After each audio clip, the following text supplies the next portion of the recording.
We're going to talk about the Indiana Fever. No Caitlin Clark today. They set her out with a leg injury. A lot of people not happy about that. Mainly people that purchased tickets and drove into the area or even flew into the area to see Caitlin Clark play, and no Caitlin Clark. I can understand how bad those people must feel because, well, hell, I wanted to watch her play too. Hey everyone, welcome back to the channel, your one-stop shop for all things related to women's basketball. If you've been watching the WNBA preseason action, you're well aware that we're dealing with some big stories. We're going to examine every aspect of the fury that has been generated by the incident that happened during a Washington Mystics versus Indiana Fever game, including player reaction and league opinion. That's Kiki Rice, and I got to tell you, here we go with the smiling like you've done.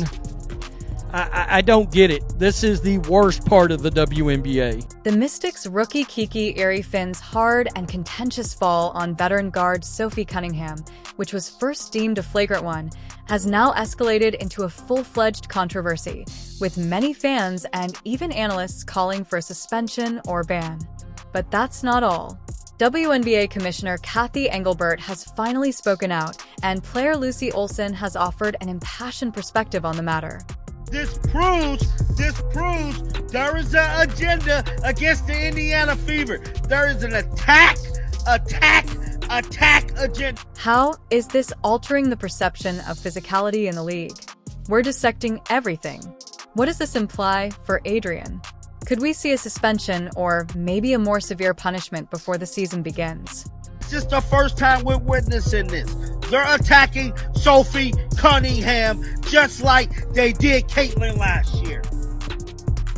There is an agenda against this basketball team, and I'm calling it out right now. The league better step in immediately. They better step in immediately. We better not be dealing with what we dealt with last year. During the second quarter of an intense preseason game between the Washington Mystics and the Indiana Fever, the drama broke out.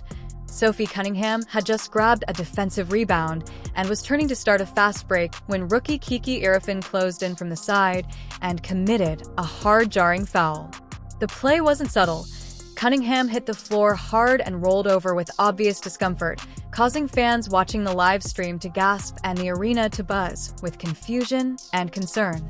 The referee stopped the game, looked over the video, and ultimately decided it was a flagrant one foul that wasn't thought to be severe enough or hostile enough to result in an ejection.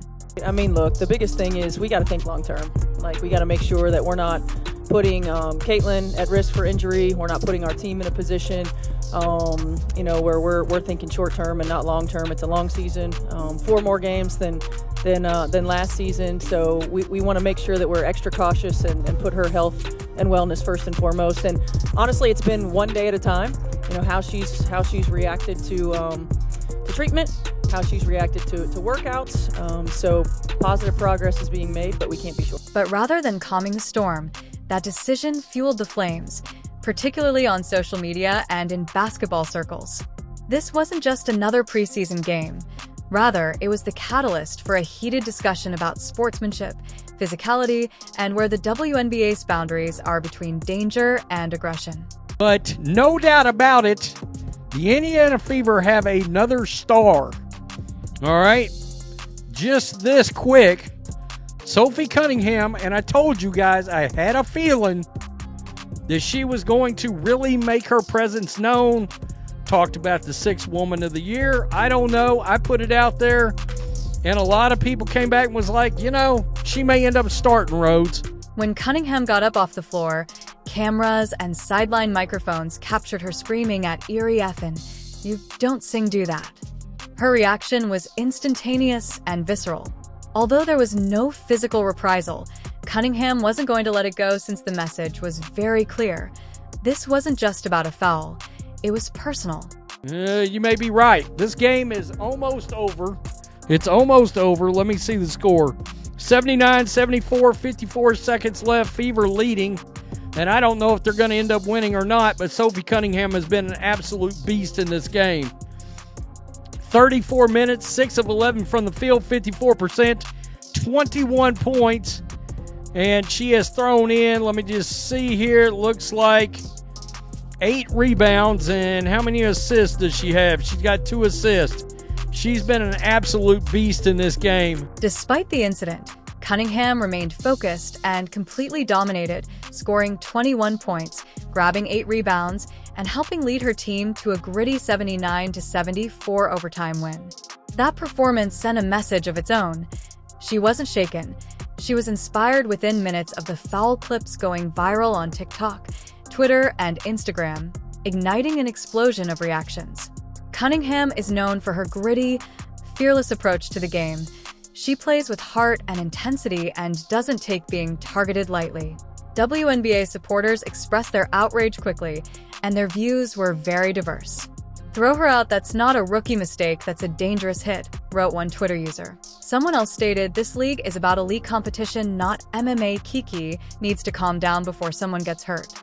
Though hashtags like Dare banned Kiki Sophie Strong and Let Them Play started trending in WNBA Twitter circles, others defended Arifin, claiming that the foul wasn't as bad as people are making it seem. "It's preseason, everyone's hyped up, let's not cancel someone for being physical," one user wrote. There's another one right here. This was Brittany Sykes, and DeWanna Bonner got involved in this one.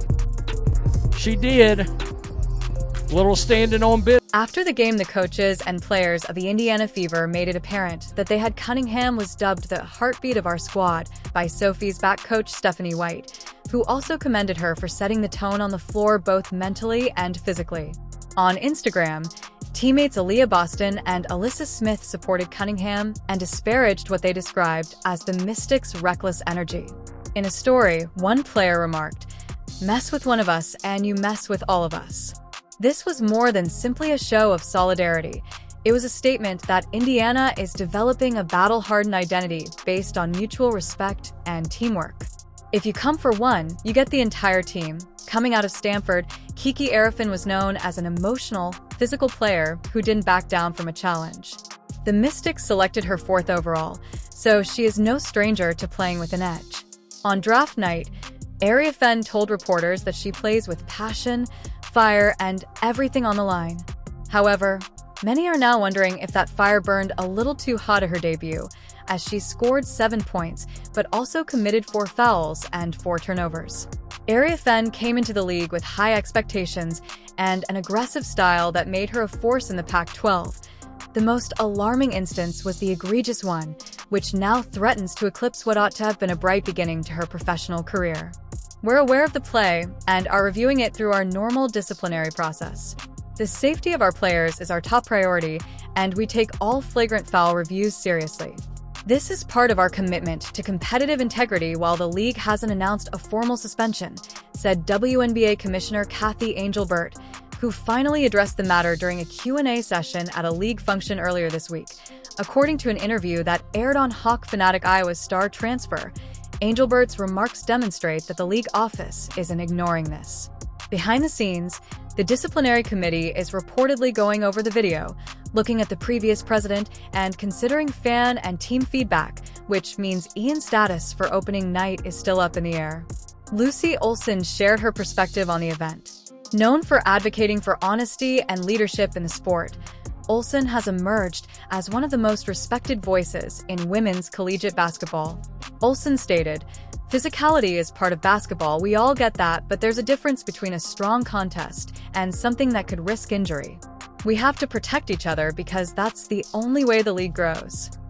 Cunningham was also commended by Olsen for maintaining her poise and exhibiting what she described as pro-level leadership.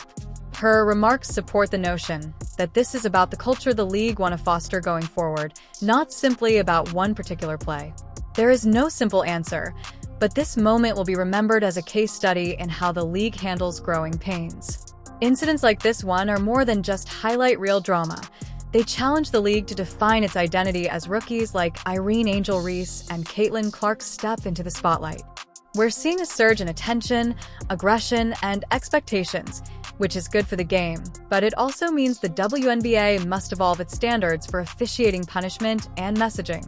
Is the league prepared for the kind of raw intensity we're seeing now, or does it need to reinforce boundaries to protect its athletes?